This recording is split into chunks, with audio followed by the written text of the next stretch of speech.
现在已经休息好了，然后也喝了很多水。最后的部分就是3/4的部分，我现在一口气把它完成。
最后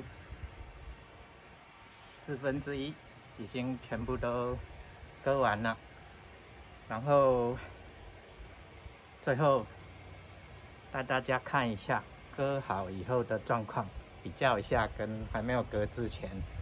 好，我们从这边开始绕一圈。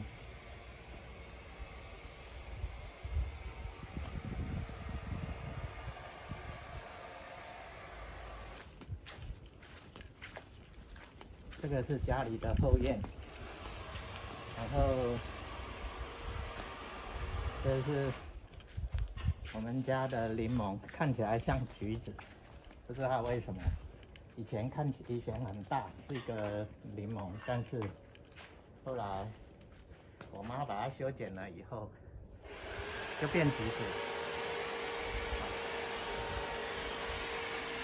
然后大家都看过了，这个是桃树，现在已经变形了，已经歪一边了，我必须要重新整理一下。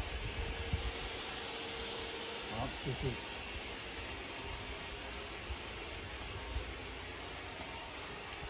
然后这个是杨桃树，现在就是杨桃树，基本上树枝已经超过了那个boundary，就是围墙，然后可能会影响到隔壁，所以我会修剪，把它跟围墙剪齐了。好，继续往前面。现在割完了以后，就看起来平整很多。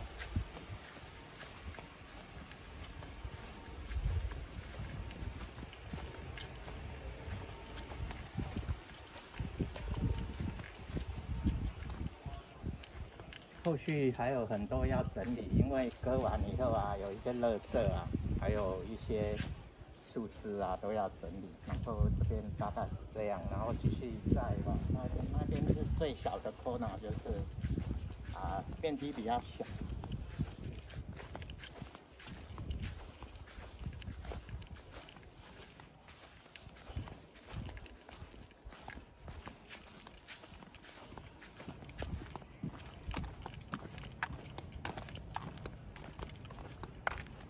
这个已经是最后的部分了，就是往这边进去，就是我刚刚结束的地方哈。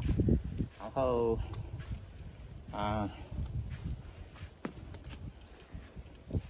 谢谢各位的观看，还有谢谢今天的摄影师塔利亚帮我们录制这个影片。